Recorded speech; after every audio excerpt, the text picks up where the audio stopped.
which is going to be interesting later when the cum jokes start flying. But it's funny because he doesn't like dirty comedy, but he'll sit at home all day long and watch mob movies where they're like beating the shit out of each other with baseball bats and cutting each other's nuts off. That's all fine. Like, that's what our society has come to nowadays. It's like you can show a guy getting his head slowly crushed in a vice grip. That's all fine and dandy. But God forbid you show a titty. Or say fuck. My sister is here tonight. She's married.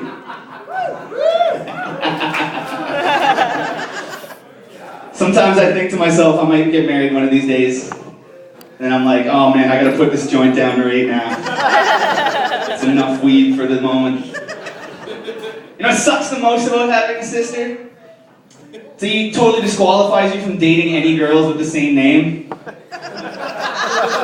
My sister's name is Shayna, so it's like not exactly an original name, but even if it's something like similar, it's like, no, can't do it.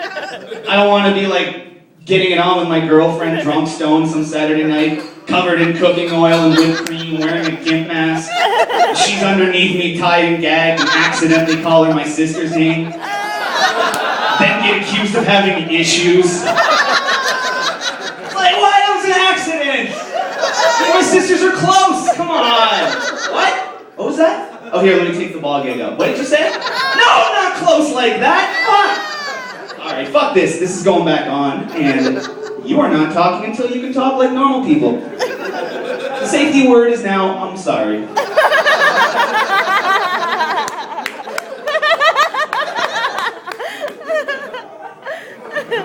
Man. So I'm single. I don't know if you can tell that from after that joke. I don't know, like I feel like, I don't know, I'm out of touch. Like I feel like all my references and knowledge are all from like 80s and 90s pop culture. It's like for the longest time, my biggest sexual fantasy was to come all over a girl and then afterwards for her to look up at me in a deadpan voice and say, he slimed me. You like that one, Dad? Oh man. I lived with a girl once. It was awkward because we were living together and we broke up, but we couldn't afford to move like out of the same house, so it was fucked up because it always seemed like she was trying to outdo me. Like I'd come home, I'd be in the living room with my friends, and so she would come home and go upstairs and fucking start banging around on the floor and blasting the music super loud. I'd bring a girl home one night, she'd bring 2 guys over the next night. My parents got divorced, she killed both of hers. That's just a joke, My parents are still together.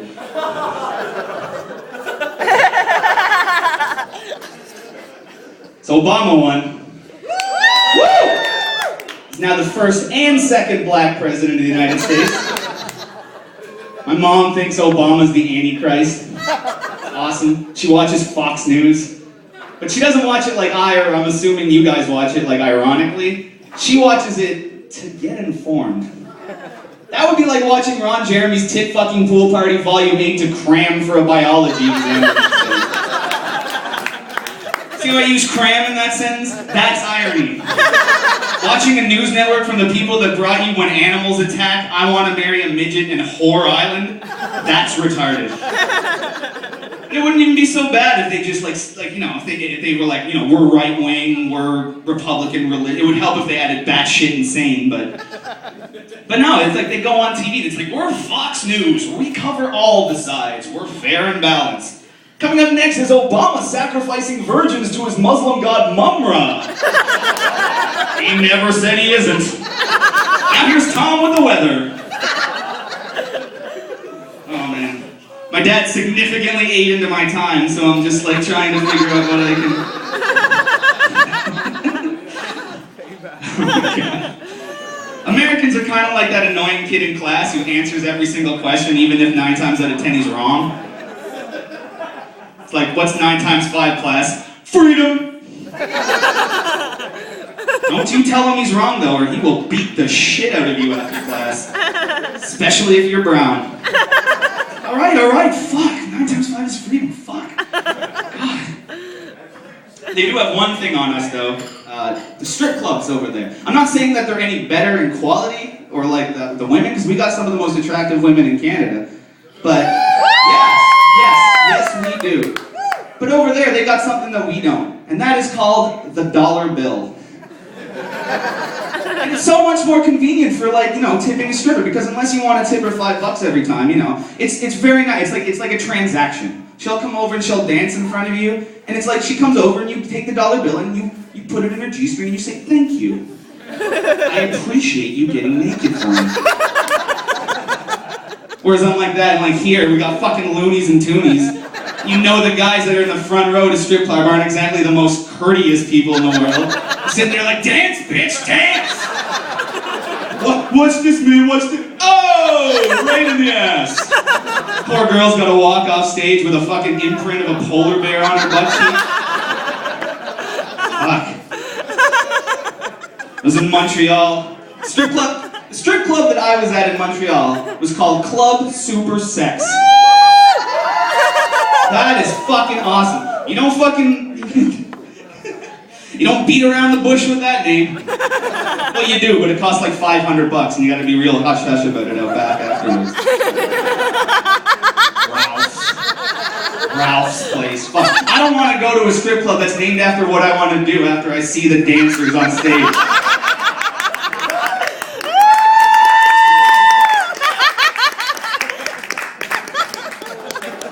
Never a lunchbox. I don't know. Oh man, when I was in Montreal, I was there for Just for Laughs. I don't know if anybody there has been for Just for Laughs, but like what they do is they like shut down a big chunk of downtown Montreal, and there's all kinds of like buskers and street performers and comedians running around.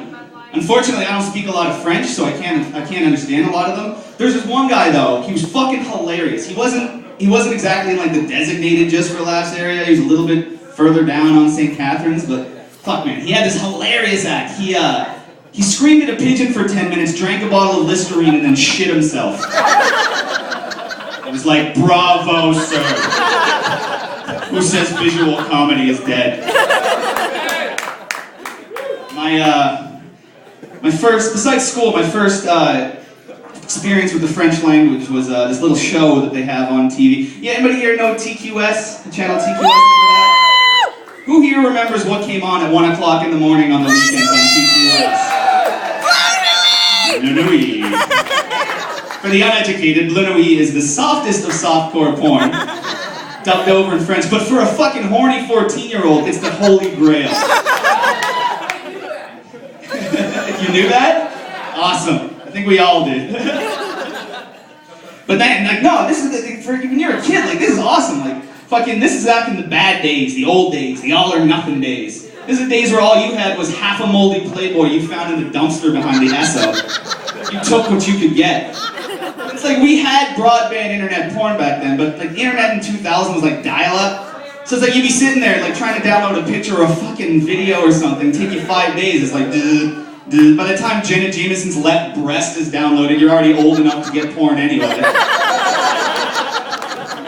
But it was awesome because you couldn't really understand what they were saying, so like the guy would be like looking at a girl like, and he'd just look at the camera and raise his eyebrows, and then he'd just be fucking in another location. It's like, what did he say? Oh man.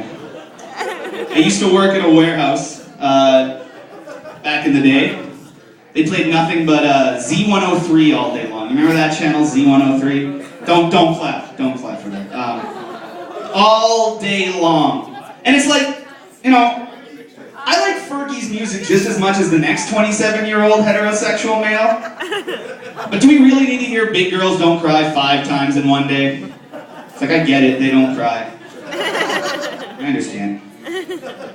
Well, I was in Montreal, I drove up, and it's hard to eat well when you're on the road. I ate KFC a couple times, and that's a couple times too many. I find KFC, like, I discovered that it's like the ultimate genetically engineered superfood.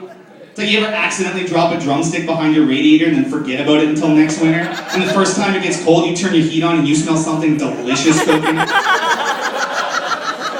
That shit is still edible. Don't ask me how I know that, times are tough. I love the bucket too. You don't really see the bucket in culinary establishments these days. The only time you really see a bucket if it's like pushed into a tiger's cage in a zoo or like strapped to a horse's face at a racetrack. You do a special meal deal at KFC where for $1.99 they'll mulch your food up into a fine paste and strap the bucket to your head so you don't have to go through all the effort of actually bending your arm and shoveling the food down your throat. It is convenient though, the bucket. It gives the EMTs something to sit on while they're working on you.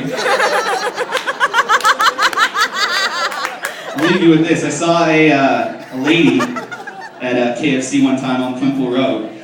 She ordered a bucket of skins.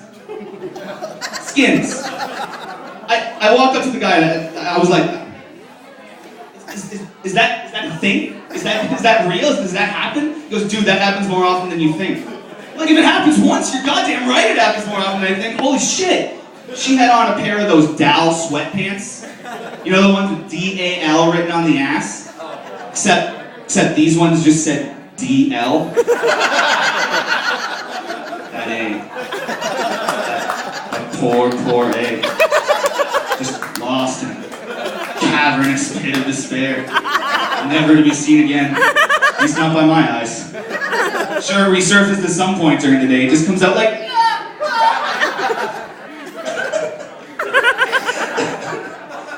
Throughout the day, it's slowly getting sucked back in like quicksand. It's just like, no!